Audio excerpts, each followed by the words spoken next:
yang mengatakan makruh, makruh tahriman. Tapi kebanyakan fuqaha, khususnya dari mazhab Asy-Syafi'i, teristimewanya dari kalangan ulama Hadramut, dari kalangan habaib, menyatakan rokok itu haram. Jadi kalau kita buka kitab Bughyatul Mustarsyidin, di sana itu disebutkan bahasanya at-tumbak. At-tumbak itu tembakau, diharamkan. Al-Habib Utsman bin Yahya Mufti Betawi juga mengharamkan rokok. Al-Habib Abdullah bin Alwi Al-Haddad Sahibur Ratib mengharamkan rokok.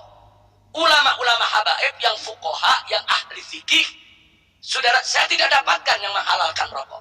Memakruhkan rokok aja saya nggak dapatkan dari ulama-ulama yang fuqaha. Assalamualaikum warahmatullahi wabarakatuh. Bismillahirrahmanirrahim. Allahumma sholli wa sallim wa barik ala sayyidina Muhammad wa ala alihi wa sahbihi ajma'in, amma ba'du. Jadi menurut Habib Rizik, ya, ulama dari kalangan habaib dari Hadramut, ya, yang alim, yang ahli fikih, itu tidak ada yang menghalalkan rokok. Bahkan yang memakruhkan, kata beliau, tidak ada. Bahkan kalau mau cek, silakan dicek di kitab Bughyatul Mustarsyidin, ya, kata beliau, bahwa di sana katanya tembakau atau rokok itu hukumnya haram. Dijelaskan dalam kitab Bughyatul Mustarsyidin, yang mana Bughyatul Mustarsyidin ini adalah karya dari seorang Habib, ya, yang bernama Habib Abdurrahman, ya. Kebetulan saya punya kitabnya, kemudian saya cek di kitab tersebut, di kitab Bughyatul Mustarsyidin, ya. Kalau di kitab yang saya punya itu ada di halaman 261.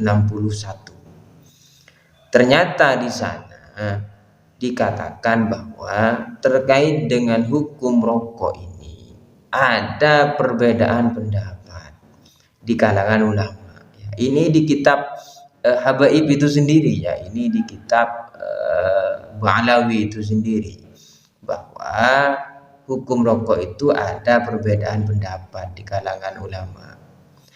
Bahkan Habib Abdurrahman di situ di kitab Bughyatul Mustarsyidin itu memulai dengan kalimat terkait dengan tembakau itu tidak ada hadis dari Nabi ataupun asar, ya, satupun yang menjelaskan tentang tembakau, tentang rokok. Tidak ada, kata beliau. Kalau ada, itu pasti tidak ada dasarnya, kata beliau. Jadi memang terkait tembakau ini tidak ada hadisnya, tidak ada asarnya, apalagi ayatnya, itu tidak ada. Itu diawali begitu oleh Habib Abdurrahman, ya, dalam kitab Bughyatul Mustarsyidin.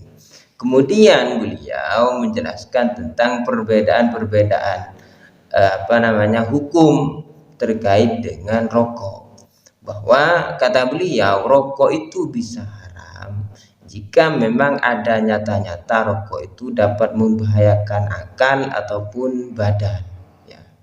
Tetapi terkadang rokok itu bisa saja mubah, ya, bahkan bisa sunnah, kata beliau, jika tidak ada yang mengindikasikan keharamannya, ya. Yang sunnah itu jika rokok itu bisa menjadi obat sesuai dengan saran dokter misalkan, atau melalui pengalamannya pribadi, uji cobanya pribadi, bahwa rokok ini dapat menyembuhkan. Misalkan saya kalau pusing, rokok ini bisa sembuh, lah itu bisa sunnah merokok, ya. Lah kemudian jika tidak ada yang mengindikasikan rokok itu haram ataupun mubah, maka hukumnya adalah makruh, ya.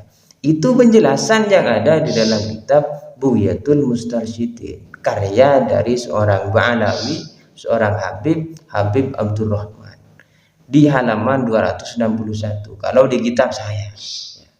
Yang nggak tahu kalau ternyata misalkan pengarang Bughya ini ternyata bukan Habib, bukan Ba'alawi, ya, atau bukan ulama fikih, ya. Karena kata Habib Rizik itu kalau habaib Ba'alawi, ulama Hadramut yang ahli fikih itu mengharamkan semua, yang memakruhkan saja tidak ada. Dan ternyata Habib Abdurrahman ini dalam kitab Buya ya juga menjelaskan tentang hukum-hukum rokok ini, bahwa rokok ini bisa haram, bisa mubah, bisa sunnah, bisa makruh. Ya nggak tahu kalau ternyata misalkan Habib Abdurrahman ini ternyata bukan Habib, bukan Ba'alawi, atau bukan seorang alim, seorang ahli fikih. Ya nggak tahu juga ya. Tetapi masyhurnya kan beliau ini seorang Habib, pengarang Buya ini ya.